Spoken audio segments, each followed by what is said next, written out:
ராஜாதி ராஜ ராஜ மார்த்தாண்ட ராஜ கம்பீர ராஜ குலஜன ராஜ பராக்கிரம ராஜ வைராக்கிய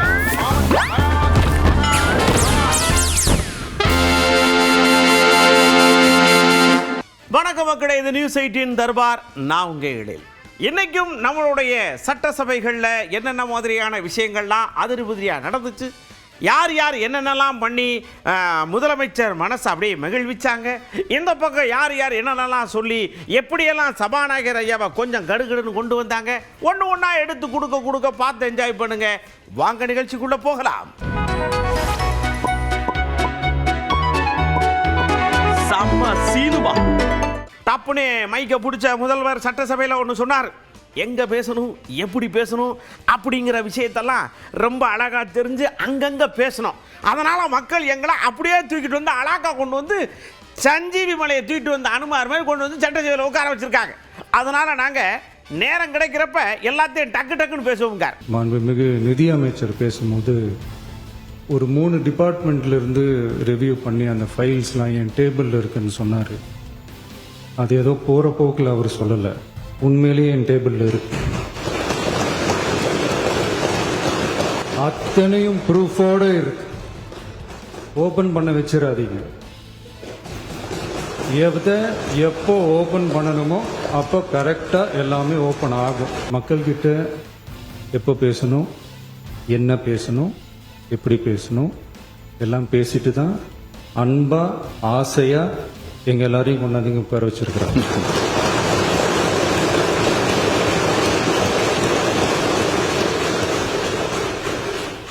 நான் பேசுவேன், பேசக்கூடாதுன்னு ஒன்றும் இல்லை. இடைத்தேர்தலையாவது சில பேருக்கு நல்லது நடக்கணும்ல.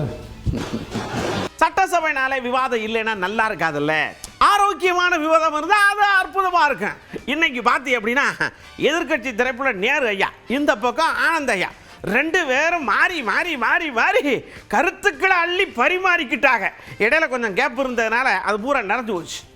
நீங்கள் கூட இப்போது 70,000 வீடுகள் 5 லட்சம் ரூபாய் செலவில் இந்த அரசு வழங்கி இருக்கிறது. இதை இன்னைக்கு ஏற்கனவே நம்முடைய அமைச்சரவர்கள் நேரடியாக சென்று பார்த்தார்கள். எல்லாம் பேஸ்மெண்ட் அளவில் இருக்கிறது என்றெல்லாம் சொல்லி இருக்கிறார்கள். அது பயனாளிகள் பெருமக்கள் அவர்களுடைய சௌகரியத்தை கட்டி கொண்டு வருகிறார்கள்.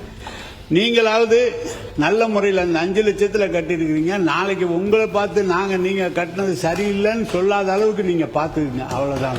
நீங்களாவது ஒழுங்கா கட்டுங்க, நாங்க குறை சொல்லக்கூடாது அப்படின்னாரு. நாங்க எது செஞ்சாலும் சரியாதான் நாங்க செய்வோம். நீங்க ஐயோ ஐயோலாம் என்னாதீங்க. நீங்க நல்லா தெரிஞ்சுங்க.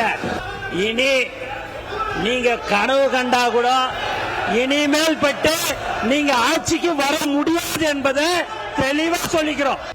ஒரு ஐயா எந்திரிச்சு, ஐயா இந்த கார் இல்லாமல் ரொம்ப கஷ்டப்படுறோம் ஐயா, பஸ்ஸில் வாரேன், ஆட்டோவில் வாரேன், அதனால் அந்த கார் கொடுத்தா நல்லா இருக்கும்னு முந்தின நாள் சொன்னாங்க. சடக்குன்னு மைக்கை பிடிச்சி எல்லா எம்எல்ஏக்கும் காரு.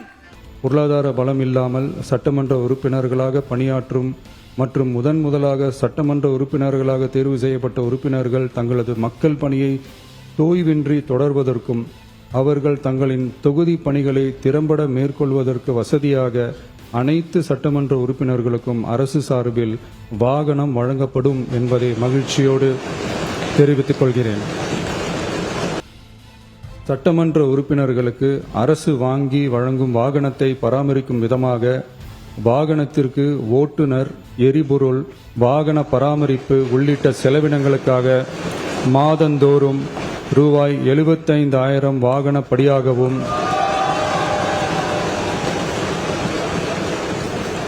அலுவலக பணிகளில் உதவி செய்ய ஓர் உதவியாளரை நியமித்துக் கொள்ள மாதந்தோறும் ரூபாய் 25,000 உதவியாளர் படியாகவும் வழங்கப்படும். நார்மலா நமக்கு ஒரு பொருள் சடக்குன்னு கிடைச்சிச்சுன்னா அந்த பொருள் கைக்கு வரும்போது பரபரன்னு இருக்கும் இல்லையா, அதுக்கு முன்னாடி அதை பற்றின ஒரு திங்கிங் இருந்துக்கிட்டே இருக்கும். அப்படி திங்கிங் தான் இப்போ இந்த கார் விஷயத்தில் பெரும்பாலான உறுப்பினர்களுக்கு இருந்திருக்கு. எல்லாரும் என்னம்மா புலங்காகிதம் அடைஞ்சு பேசுகிறாங்க பாருங்க. அதுலையும் ஒருத்தர் ரைமிங்காக சொன்னார் பாருங்க, காதல்லையும் தோத்தேன், வேலையும் இல்லை, இப்போ காரும் வேலையும் சேர்ந்து வந்திருக்குன்னு சொன்னார் பாருங்க. அதான் ஹைலைட். நான் கேட்டதை நிறைவேற்றி தந்த ஐயா முதல்வர் அவர்களுக்கும் பேரவை தலைவர் அவர்களுக்கும் என் மனமார்ந்த நன்றியை தெரிவித்துக் கொள்கிறேன். எதிர்க்கட்சியில் இருக்கிறவங்களுக்கும் இது உண்மையிலேயே சந்தோஷமாக தான் இருக்கும். அவங்களுக்கு வெளிப்படுத்த முடியாது, அது எனக்கு தெரியும். நாங்களும் அங்கே இருந்தாலும் இதை தான் பண்ணியிருப்பாங்க. யார் இருந்தாலும் என்னகிட்டையும் கார் இருக்கு. ஆனால் நம்முடைய அரசு கார், முதலமைச்சர் கொடுத்த காரில் செல்றாங்கிற பெருமையோட நாளையிலிருந்து நான் என் தொழிலுக்கு செல்லுவேன். கொடுத்ததெல்லாம் கொடுத்தார், இவர் யாருக்காக கொடுத்தார்? ஒருத்தருக்காக கொடுத்தார், இல்லை ஊருக்காக கொடுத்தார். கல்லூரி படிக்கும்போது காதல் தோல்வி, வேலையும் இல்லை காரும் இல்லை. இன்னைக்கு வேலையும் கொடுத்துருக்காரு தலைவர், காரும் கொடுத்துருக்காரு. ரொம்ப ரொம்ப நன்றியை தெரிஞ்சுக்க. அதனால ஒரே நாள்ல இவ்வளவு இன்பதிர்ச்சியை கொடுத்தா எப்படி எங்களுக்கு தாங்கிறதுனே தெரியல. அப்போ சட்டசபையில் இந்த கன்னி பேச்சுன்னு சொல்லுவாங்க இல்லையா, எல்லாரும் எழுந்திரிச்சு பேசும்போது என்ன பேசணும் அப்படின்னு முன்னாடியே குறிப்பெடுத்துட்டு வந்திருப்பாங்க போல் இருக்கு. முதல்வரை தாண்டி வேற எதுவும் பேசக்கூடாதுன்னு சொல்லி விட்டுருப்பாங்க போல் இருக்கு. பூரா புகழ்ந்து தள்ளுறாங்க. சடக்குன்னு ஆதவர்ஜுன் ஐயா எழுந்திரிச்சு அதெல்லாம் வேணாம், சடக்குன்னு மேட்டுக்கு மட்டும் வாங்க, ஐயா ரொம்ப கோபமாக இருக்காங்கன்ற மாதிரி எல்லாத்தையும் கட் பண்ணி விட்டார். இன்று பள்ளி குழந்தைகள் 10 வயது குழந்தைகள் வரை 50 வயது பெரியவர்கள் வரை பேசுகின்ற ஒரே சொல் தளபதி ஜோசப் விஜய் என்னும் மந்திர சொல். மானிய கோரிக்கை மீது மட்டும் உங்கள் கருத்துக்களை நீங்கள் வைக்கும்படி நான் அன்போடு கேட்டுக்கொள்ளும். நம்மளுடைய முதலமைச்சருடைய எண்ணத்தை தெரிவித்துக் கொள்ள வேண்டும். முதலமைச்சருக்கு பொதுவாக புகழ்ச்சி பிடிக்காது. நம்மளுடைய முதலமைச்சர் மற்ற முதலமைச்சரை போல இல்லை. அதனால் முதலமைச்சருடைய விருப்பமும் சரி, எப்பொழுதும் நம்மளை துறை ரீதியான கருத்துக்களை தெரிவிக்க வேண்டும் என்பதுதான் அவருடைய கருத்து. உங்களுடைய முதலமைச்சருக்கு புகழ்ச்சி பிடிக்காது என்பதை சொன்னால் பரவாயில்லை, மற்ற முதலமைச்சர் போல் இல்லை என்றெல்லாம் தேவையில்லை. எங்களுடைய முதலமைச்சர் இந்த மாதிரி பேசினா உடனடியாக நீ இது மாதிரிலாம் பேசக்கூடாதுன்னு தான் சொல்லியிருக்கார், சபையிலே சொல்லியிருக்கார். நீங்கள் ஒரு வார்த்தையை போட்டிங்கன்னா ஒரு வார்த்தையை வாங்குறீங்களே, அது நியாயமா? அது சர்ன்னு நாம் என்ன செய்யணும் அப்படின்னா ரெடியாக இருக்கணும். 110 விதியின் கீழே நம்ம முதலமைச்சர் ஐயா மலமளமளமன சில பல விஷயங்களை அள்ளி போட்டார். வாங்க அப்படியே நாற்காலி சுத்தின மாதிரி சரட்டுன்னு ஒரு சுத்தி பார்ப்போம். ராஜீவ்காந்தி அரசு பொது மருத்துவமனையில் 471 கோடியே 80 லட்சம் ரூபாய் மதிப்பீட்டில் G+14 தளங்களுடன் ஒருங்கிணைந்த புற்றுநோய் சிகிச்சை பிரிவு அமைக்கப்படும். முதற்கட்டமாக மதுரை ராஜாஜி மருத்துவமனையில் ரூபாய் 84 கோடியில் G+8 தளங்களுடன் மண்டல புற்றுநோய் மையம் தொடங்கப்படும். பால் கொள்முதல் விலையை லிட்டர் 1க்கு கூட்டுறவு சங்கம் மூலமாக ₹1 உயர்த்தவும், மேலும் அரசு ஊக்கத்தொகை ₹3 ₹5 உயர்த்தவும் ஆக மொத்தம் 1 லிட்டர் கொள்முதல் விலை ₹38 ₹41 உயர்த்த அரசு முடிவு செய்துள்ளது. வடசென்னை மக்களுக்கு உயர்தர மருத்துவ சேவை எளிதில் கிடைக்கும் வகையில் பெரம்பூரில் ரூபாய் 300 கோடி மதிப்பீட்டில் 400 படுக்கைகள் கொண்ட உலக தரத்திலான பன்னோக்கு உயர் சிறப்பு மருத்துவமனை அமைக்கப்படும். நம்ம எடப்பாடி ஐயா கோபத்தோட வெளியில் வந்து சொல்லி, என்னையா நம்ம ஒன்று சொன்னாலும் கேட்க மாட்டேங்க, கவன ஈர்ப்பு தீர்மானத்துக்கு நீங்க பேசுங்க வாங்கன்னு சொன்னா அதை விட்டு என்னென்னமோ பேசிக்கிட்டு இருக்காங்க, அதை எடுக்கவே மாட்டேங்க, கேட்டா நாளைக்கு பேசுவாங்களாம். இதுதானே முக்கியம். என்னங்க கவர்மெண்ட்ன்ற மாதிரி ஒரு சின்ன இது கூட இல்லையே அப்படின்னு ரொம்ப வெசனப்படுறார். ஒண்ணுமே இந்த கவர்மெண்டே நடக்கலையே, எல்லாம் ரீல்ஸ் மாதிரி தான். எல்லாம் ரீல் விட்டுக்கிட்டு புகடல வரும்போது கத்துறாங்க, எது கத்துறானே தெரியாத கத்துறான். ஏங்க ஒருவர் உடலை மீட்க வேண்டும் என்று சோதனையான நேரத்தில், இன்றைக்கு துயரமான நேரத்தில் கத்திக்கிட்டு இருக்கிறாங்க. இவர்களுடைய சட்டமன்ற உறுப்பினருடைய நிலைமை இப்படி இருக்குது. எங்க போய் நாட்டு மக்களை காப்பாற்ற போறாங்க? வெளி மாநிலத்தில் இருந்தாலும் சரி, வெளிநாட்டில் இருந்தாலும் சரி, தமிழர்கள் பாதிக்கப்படுகின்ற பொழுது உடனுக்குடன் கடந்த கால அரசாங்கம், அதிமுக அரசாங்கம் சரி, திமுக அரசாங்கம் சரி, ஒரு கவனம் இருப்போ 0 கொண்டு வந்தா உடனே எடுத்து அதுக்கு தீர்வு காணுவாங்க. இந்த அரசாங்கம் அதை பத்தி கவலைப்படுறதே கிடையாது. மிக மோசமாக ஒரு சூழ்நிலையில் இந்த அரசாங்கம் செயல்பட்டுக் கொண்டிருக்கிறது. ஏதோ அவர்கள் சட்டமன்ற உறுப்பினர் ஆகிட்டாங்க, ஆட்சி வந்துட்டது, ஆட்சி அதிகாரம் இருக்கிறதுனால என்ன வேணாலும் செய்யலாம் நினைக்கிறாங்க. மக்கள் வெளியில் பார்த்துக்கிட்டு தான் இருக்கிறாங்க. எந்த அளவுக்கு வேகமாக வந்ததோ அந்த ஆட்சி, அந்த அளவுக்கு படுபாதாளத்தில் போயிடும் விரைவில். காஞ்சி காஞ்சிபுரம் பக்கம் போகிறோம். அங்கே ஒரு மாடு பள்ளத்தில் விழுந்து கிடக்கு. எதுக்கு இந்த மாடு இப்படி பள்ளத்தில் விழுந்து கிடக்குன்னு நீங்களாம் யோசிக்கலாம். அவங்க என்ன பண்ணியிருக்காங்க, இந்த பாதாள சாக்கடைக்கு தோண்டியிருக்காங்க. மனுஷரே அவசரத்தில் போய் மடார்னு விழுந்துடுறாங்க. பாவம் மாடு என்ன செய்யும், போய் உள்ளே விழுந்துருச்சு. அப்புறம் ஆளும் பேருமா சேர்ந்து காப்பாற்றிருக்காங்க. இந்த குழி வெட்டினீங்கன்னா அது லேசாக கொஞ்சம் மூடி விடலாம்ல எல்லாரும் கேட்காங்க.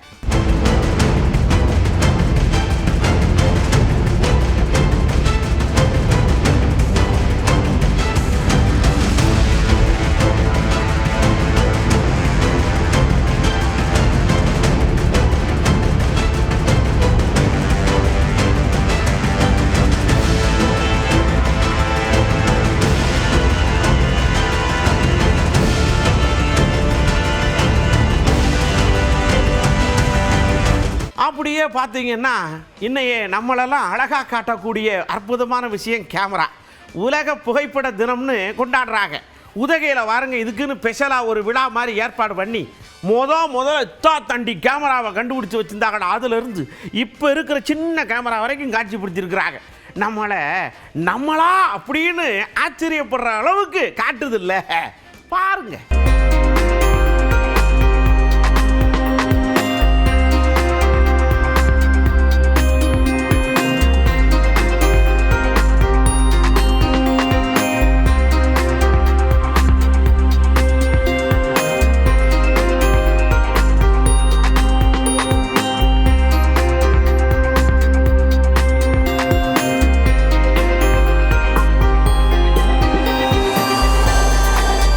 அப்புறம் பாருங்க, எவ்வளவுதான் விழிப்புணர்வு சொன்னாலும் இன்னும் அதை பற்றின விழிப்புணர்வு சரியா போகலையா என்னன்னு தெரியல. மகாராஷ்டிராவில் இந்த ஆழ்துளை கிணத்துல ஒரு 3 வருஷ தம்பி உள்ளே விழுந்துட்டாப்படி. பரபரன்னு வேலை பார்த்து பக்கத்தில் குழியை தோண்டி காப்பாற்றி விட்டாங்க. இருந்தாலும் அந்த குழந்தை விழுகிற அளவுக்கு ஒரு குழி இருக்குன்னா அதை அப்படியே மூடி வச்சிருது நல்லது அப்படின்னு சொன்னால் ஏன் கேட்க மாட்டாங்கன்னு தான் இன்னும் புரியலை.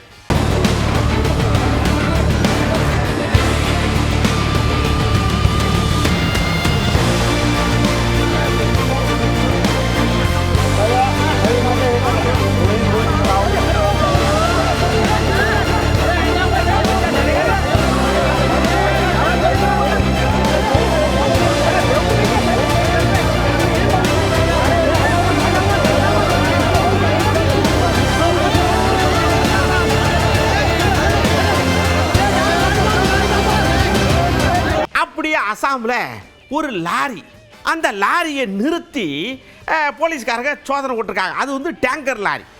ஏதோ தண்ணி கொண்டு வந்துருப்பாங்க அப்படின்னு யோசிச்சு எதுவும் பண்ணாங்களோ என்னமோ தெரியல. பார்த்தா உள்ள தண்ணி இல்லை, அதுக்கு பதில் தண்ணி இருந்திருக்கு. அதான் மது பாட்டில் இருந்திருக்கு. பறிமுதல் பண்ணியிருக்காங்க. எப்படி இவங்க இந்த லாரியை மட்டும் லவக்குன்னு பிடிச்சாங்க அப்படின்னு உங்களுக்கு சந்தேகம் வந்திருக்கும்.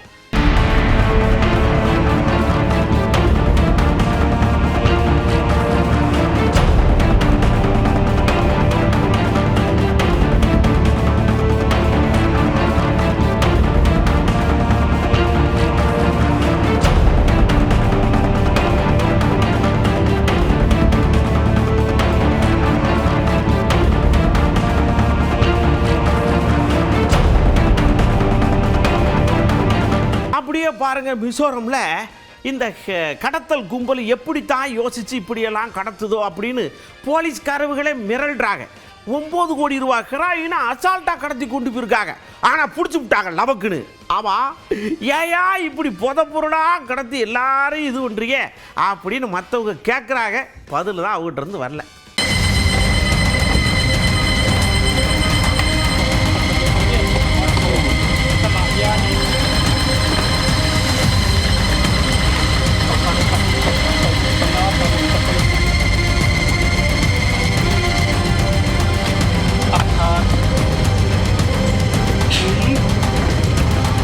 அப்படியே மாப்பியில் நாய்கள் தொந்தரவு ஜாஸ்தியாக இருக்குது, அதை பிடிச்சி கொண்டே எங்கிட்டாவது விடுங்க அப்படின்னு நிறையா பாட்டி மனு கொடுத்துருப்பாங்க போல் இருக்கு. ஆனால் அதை பற்றி யாரும் கண்டுக்கல. இது இப்படியே இருந்தால் வேலைக்கு ஆகாதுன்னு ஒருத்தர் நாய் மாதிரி முகமூடியெல்லாம் போட்டு டபக்குன்னு பார்த்தோன்னே எல்லாம் பயந்துருக்காங்க. பற்றிகளா, நாய் முகமூடி ஓட்டதுக்கே பயப்படுதீங்களே, அப்போ திருநாய் வந்தால் என்ன செய்வீங்க? இதுக்கு தான் இந்த விழிப்புணர்வு மாதிரி மனு கொடுத்து வந்திருக்கேன்னு விளக்கம் சொல்லியிருக்காங்க. मेरे पास क्या है, सुप्रीम कोर्ट ने बोला है कि कुत्तों की नसबंदी होना चाहिए और जो खतरनाक कुत्ते हैं उनको कहीं शिफ्ट करना चाहिए। करा आपने? सब वैक्सीनेशन हो रहा है, इनको यही नहीं पता भैया बधियाकरण बंद है, सब है चालू, बंद है, बंद है। अभी चलेंगे अपन कल्टर आउट। झूठ बोलने की सीमा होती है, तुम तो सीमा पार कर गए। Counter attacking. அப்படியே நேரா கவுண்டருக்கு போறோம். நம்ம துரைமுருகன் அண்ணாச்சி தான் இருக்காங்க, முதுபெரும் தலைவர் இல்லையா.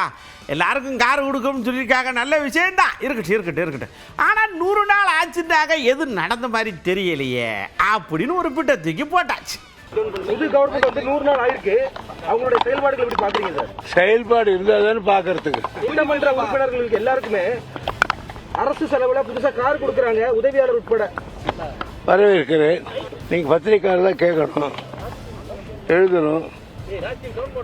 எங்க நிதி இல்லைன்றீங்களா, இதுக்கெல்லாம் எங்க நிதி வந்தது கேட்கணும். உள்ளாட்சி தேர்தலையாவது உங்களுக்கு நல்லது நடக்கணும், அதனாலதான் நான் அமைதியா இருக்கேன் அப்படின்னு சொல்லி பேசியிருக்கேன். அடுத்த முறை நாங்க ஆட்சிக்கு வரதுக்காக அதே மாதிரி அமைதியா இருக்க சொல்லுங்க. அதாவதுங்க, இதை ஏன் நாம செஞ்சோம், இதை ஏன் நாம செய்யாம விட்டோம் அப்படின்னு ஒருத்தர் அனலைஸ் பண்ணிட்டாலே, யோசிச்சுட்டாலே மாற்றத்திற்கான மற்ற விஷயம் தன்னால வந்துடும். ஏண்டா தாவேகாவுக்கு ஓட்டு போட்டோம்னு நினைக்க நம்ம ஐயா ஸ்டாலின் ஐயாவுடைய செல்வாக்கு ஏறிக்கிட்டே போகுதில்ல.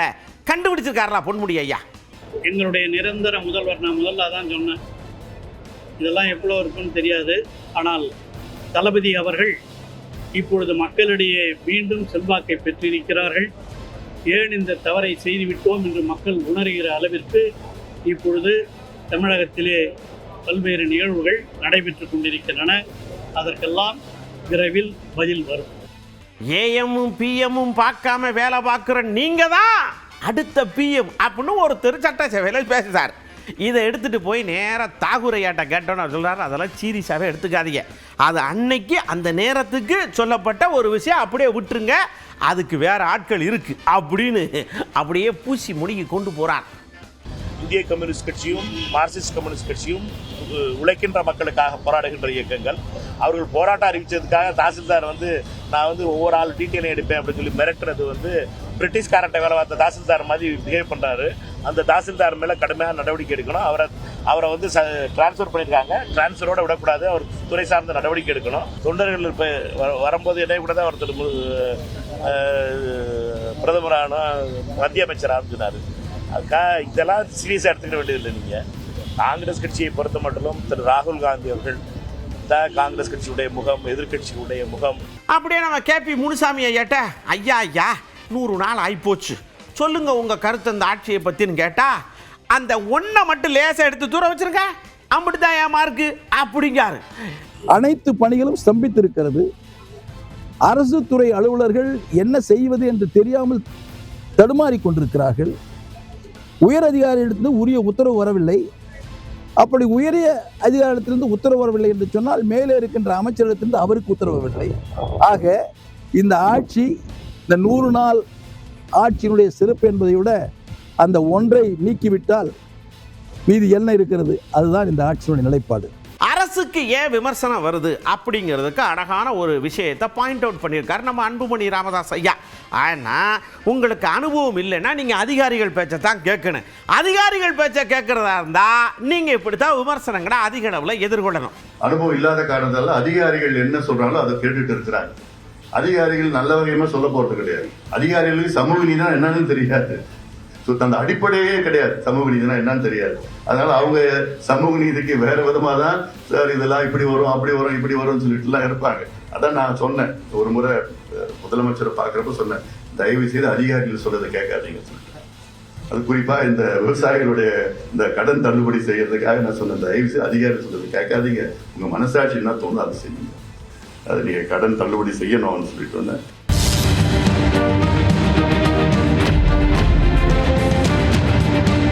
அப்படியே மக்களெல்லாம் கூப்பிட்டு இங்கே வாங்க, இது இப்போ பூரா ஆகும்னா யூடியூப்பு காலம், ஃபேஸ்புக்கு காலம், ட்விட்டர் காலம், இன்ஸ்டா காலம்னு சொல்லிக்கிட்டே இருக்காங்க. அது என்ன காலம்னு தெரில.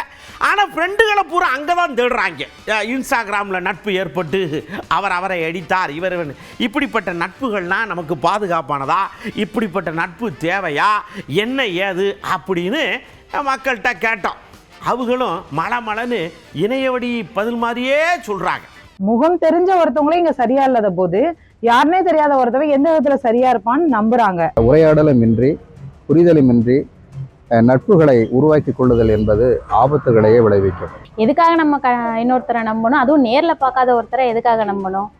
எப்போ அது தப்பாகுதுன்னா நீங்கள் எல்லை மீறி அதிகமாக பேசுகிறப்போ உங்களோட பர்சனல் விஷயத்த சொல்கிறது, பணம் அனுப்புறது, அந்த மாதிரி போகிறப்ப தான் பிரச்சனை அதிகமாகுது. இங்கே உண்மையான ஆணா உண்மையான பெண்ணு தான் மிகப்பெரிய இது. ஏன்னா அவங்க தன்னுடைய உண்மையான நிலையை மறைச்சி ஆண் பெண் பேரில் ஃபேக் ஐடிகள் நிறைய உருவாகுது. இன்னைக்கு அந்த ஃபேக் ஐடிகள் மூலமாக நிறைய சமூக பிரச்சனைகள் நிறைய உருவாகுது. ரீல்ஸ் போடுறது, அந்த ரீல்ஸை பார்த்து இன்னொருத்தர் கோவப்பட்டு பதில் போடுறது, அதில் சாதிய மோதல்கள் உடனடியாக ஒரு வகுத்து என்ன செய்யணும், இதை சரி முறைப்படுத்தணும். இது சாத்தியப்படாது. 10% தான் ஓகே பண்ண முடியும். கண்டிப்பாக மனதளவுலையும் ரெண்டாவது பொருளாதாரலையும் நிறைய விஷயம் அழிவு தான்.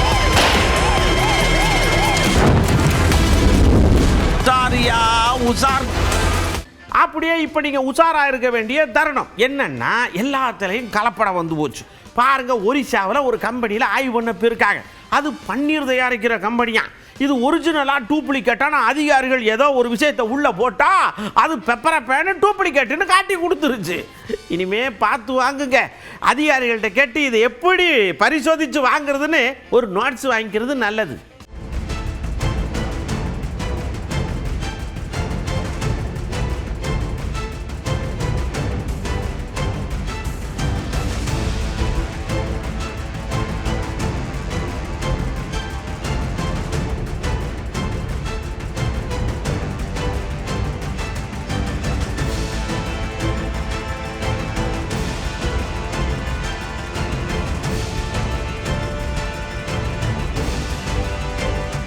மயிரிழையில் தப்பினார், நூலிலையில் தப்பினார், ஜஸ்ட் மிஸ். அந்த மாதிரி தான் இங்கே அந்த கேப்பில் செகண்டில் டப்புன்னு தப்பிச்சிருக்கா. அப்படி எப்படின்னு பாருங்க. இதே மாதிரி எல்லா நேரம் நடக்கும்னு மட்டும் எதிர்பார்த்துறாதீங்க. ஒரு நேரம் போல் ஒரு நேரம் இருக்கவே இருக்காது.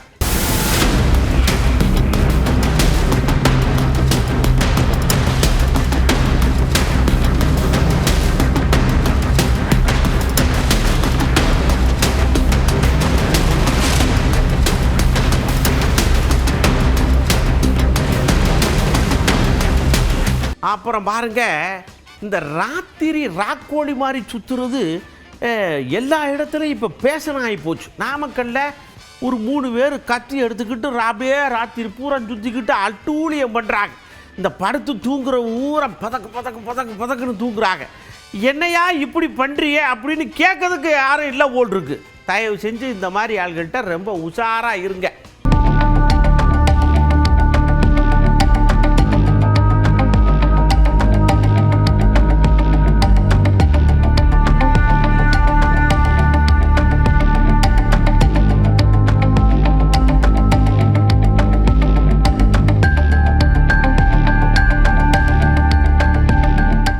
அப்படியே கோயம்புத்தூர் பக்கத்தில் ஒரு ஐயா ஆழ்ந்த நித்திரையில் இருக்கார். மது பிரியர் போல் இருக்கு. மதுவை கொஞ்சம் குடிச்சு விட்டு அப்படியே படுத்து தூங்கியிருக்கார். அவருக்கு அனுசரணையாக ஒருத்தர் பக்கத்தில் உட்காந்து அவரை கேர் பண்ணிக்கிட்டதா எல்லாரும் நினச்சிருக்காங்க போல். ஆனால் அவர் ஒரு திருடர். அவர்கிட்ட இருந்து அப்படியே ஆட்டையை போட்டு போயிருக்கார். அதனால் மது பிரியர்களே, தயவு செஞ்சு என்னதான் மது குடிச்சதாலும் அப்படியே கொஞ்சம் சூதானமாக இருக்க கற்றுக்குங்க.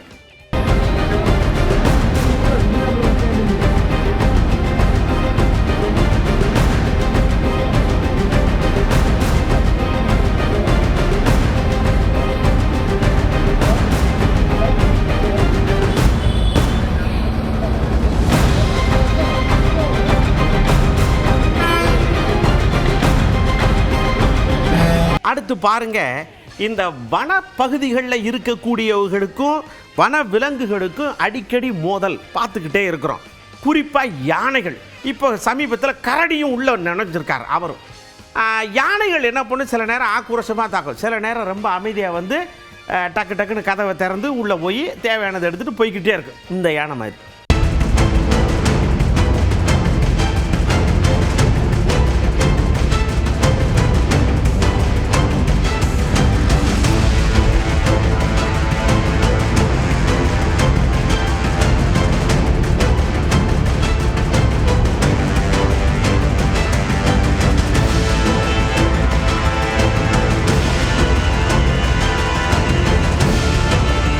அதாவதுங்க முந்தியெல்லாம் பார்த்தீங்க அப்படின்னா நாம் வீட்டை விட்டு கிளம்பி எல்லாரும் வெளியில் நிற்போம்.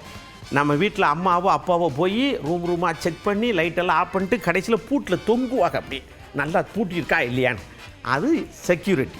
ஆனால் இப்போல்லாம் என்ன தெரியுமா, அப்படியே கிடுக்கிடுன்னு போயிட்டு மடமடன்னு ஓடிடுது. அப்படி தான் பாருங்கள், ஒரு வீட்டில் மோடம் ஆனில் இருக்குது, அப்படியே மறந்தாப்பில் போயிட்டாங்களுக்கு அது சூடாகி வெடித்து தீ பிடிச்சி போச்சு.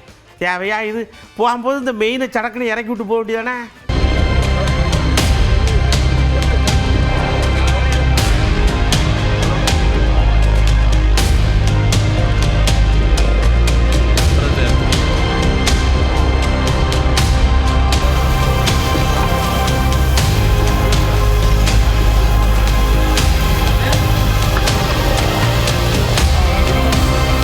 இதே மாதிரி அடுத்த தர்பாரில் ஏகப்பட்ட விஷயத்தோடு நான் உங்களை சந்திக்கிறேன். மறக்காமல் நீங்கள் வீட்டிலேருந்து வெளியில் போகும்போது இல்லை இரவு தூங்கும் பொழுது உங்களுடைய இந்த மின் சாதனங்கள் ஏதாவது ப்ளக்இன் பண்ணியிருந்தீங்கன்னா அதெல்லாம் உருவி விட்டுருங்க. கேஸை ஆஃப் பண்ணுங்க. அந்த ஃபேனுகீடு மட்டும் ஓடட்டும். முடிஞ்ச அளவுக்கு ஜன்னல்கள்லாம் கொஞ்சம் திறந்து வைங்க. லைட்டாக மேல் ஜன்னல்கள்லாம் வெளிக்காற்று உள்ளே வரட்டும். அடுத்த தர்பாரில் சந்திக்கிறேன். அதுவரை உங்களிடமிருந்து அன்போடு விடைபெற்றுக் கொள்வது உங்கள் அன்பு நண்பன் எழில். வணக்கம் மக்களே.